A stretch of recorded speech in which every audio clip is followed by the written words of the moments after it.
Break બાદ આગળ વાત કરીશું સુરતની। સુરતના કોંગ્રેસના એક સમયના ઉમેદવાર અને હાલ ગાયબ નિલેશ કુંભાણી અંગે સૌથી મોટા સમાચાર આવી રહ્યા છે। ખુદ કુંભાણીના પત્નીએ નિલેશ કુંભાણીનું લોકેશન બતાવ્યું છે। કુંભાણીના પત્ની 4 દિવસ બાદ તેમના નિવાસ સ્થાને પહોંચ્યા। કુંભાણીના પત્નીનો મોટો દાવો, કુંભાણી પરિવાર સાથે સંપર્કમાં જ છે।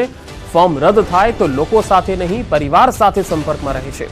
કોંગ્રેસ કાર્યકર્તાઓ પર કુંભાણીના પત્નીનો મોટો આરોપ। કેટલાક કાર્યકર્તાઓ કુંભાણીને બદનામ કરવાનું કામ કરી રહ્યા છે। ભાજપમાં જોડાવાની વાત પર બોલ્યા કુંભાણીના પત્ની, લોકો તો ગમે તેવું બોલે, શું નિલેશે પોતે કહ્યું છે કે તેઓ ભાજપમાં જોડાવાના છે? ગાયબ નિલેશ કુંભાણી અમદાવાદમાં હોઈ શકે છે, ફોર્મ રદ થતા કાર્યવાહીમાં છે, એવો દાવો પણ કુંભાણીના પત્નીએ કર્યો છે। એટલે કે નિલેશ કુંભાણી અમદાવાદમાં છે। કાર્યકર્તાઓની હેરાનગતિ થતા કુંભાણીના પત્નીએ પોતાના ઘરમાં પોલીસ બોલાવી છે। હાલમાં કુંભાણીના ઘર બહાર પોલીસનો પહેરો છે।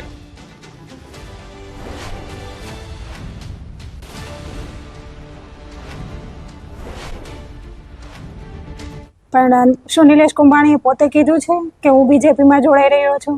એ તો બીજેપીનું પોતાનું જ કારનામું। જે પક્ષના અંદરના કાર્યકરો હોય એ પણ ખુદ ગેરમાર્ગે દોડવાનું કામ કરી નિલેશનું નામ ખરાબ કરવા જઈ રહ્યા છે। એ તો પોતે જ જે એમની આ ફોર્મ રદ થયું છે એમની કાર્યવાહી કરવા માટે જ અમદાવાદ ગયેલા છે। કોઈ ચિંતા નથી, અમુકનું આવી અને નિલેશનું નામ બદનામ કરી રહ્યા છે।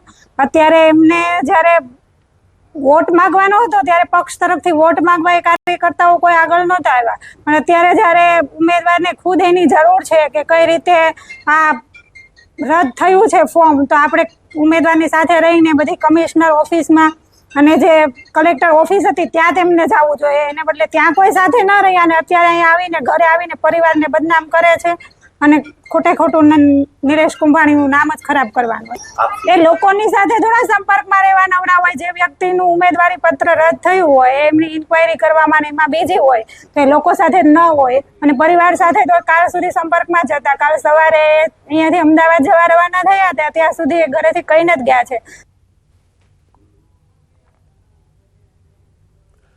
તો ગાયબ નિલેશ કુંભાણીના પત્નીએ કહ્યું છે કે તેઓ પોતાની કાર્યવાહી કરવા માટે અમદાવાદમાં ગયા છે। નિલેશ કુંભાણી અમદાવાદમાં છે તેમની પત્નીએ કહ્યું છે અને તેમણે એ પણ કહ્યું છે કે તેઓ હવે કાર્યકર્તાઓના સંપર્કમાં ન હોય। વધુ માહિતી સાથે સુરતથી સંવાદદાતા કીર્તેશ પટેલ જોડાયા છે। કીર્તેશ, ગાયબ નિલેશ કુંભાણી અંગે તેમની પત્નીએ જે દાવો કર્યો છે તેમાં કેટલું તથ્ય દેખાઈ રહ્યું છે? ક્યાં છે અમદાવાદમાં નિલેશ કુંભાણી? બિલકુલ પંકજ, જે પ્રકારે સુરત લોકસભા બેઠક ઉપર છેલ્લા 5 દિવસથી હાઈ વોલ્ટેજ ડ્રામા ચાલી રહ્યા છે, એક પછી એક નવા વળાંકો આવી રહ્યા છે। 4 દિવસથી ગાયબ એવી નિલેશ કુંભાણીની પત્ની હવે મીડિયા સમક્ષ સામે આવે છે અને કહે છે કે નિલેશ કુંભાણી અમદાવાદ ખાતે છે, કાયદેસરની કાર્યવાહી કરી રહ્યા છે।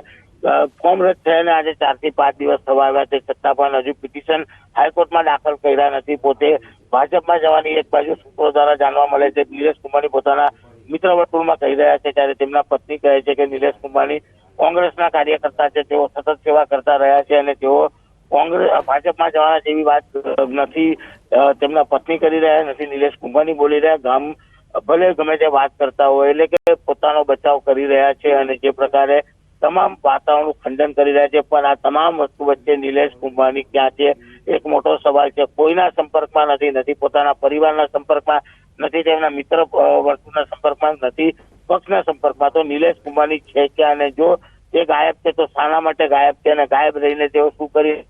તેઓ ફોર્મ રદ થયાને લઈને હાઈકોર્ટમાં પિટિશન દાખલ કરી રહ્યા અને નથી તે સામે આવીને કઈ બોલી રહ્યા, એટલે કે ઘણા બધા સવાલો ઉભા થઈ રહ્યા છે। સવાલો વચ્ચે હવે તેમના સાક્ષીઓ, પ્રત્યક્ષદર્શીઓ સામે આવીને આક્ષેપો કરી રહ્યા છે। જી કીર્તેશ, આભાર માહિતી આપવા માટે। તો બે અલગ અલગ તસવીર આપને બતાવી રહ્યા છીએ। પહેલા તો નિલેશ કુંભાણી ગાયબ થઈ ગયા અને હવે તેમની પત્નીએ દાવો કર્યો છે કે તેઓ ગાયબ નથી થયા, પરિવારના સંપર્કમાં છે, અમદાવાદમાં પોતાની જે લીગલ કાર્યવાહી છે તેમાં કામ કરી રહ્યા છે, આગળ વધી રહ્યા છે, ઇન્ક્વાયરીમાં છે।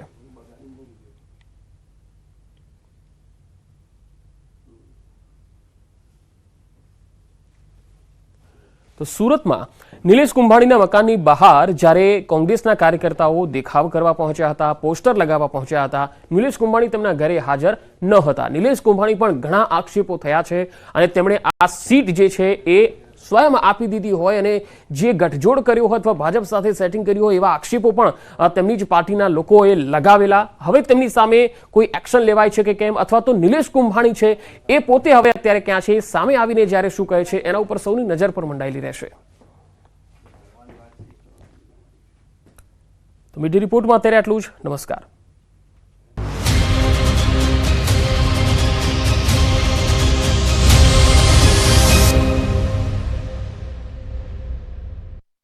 Charuset, 25 years of igniting success.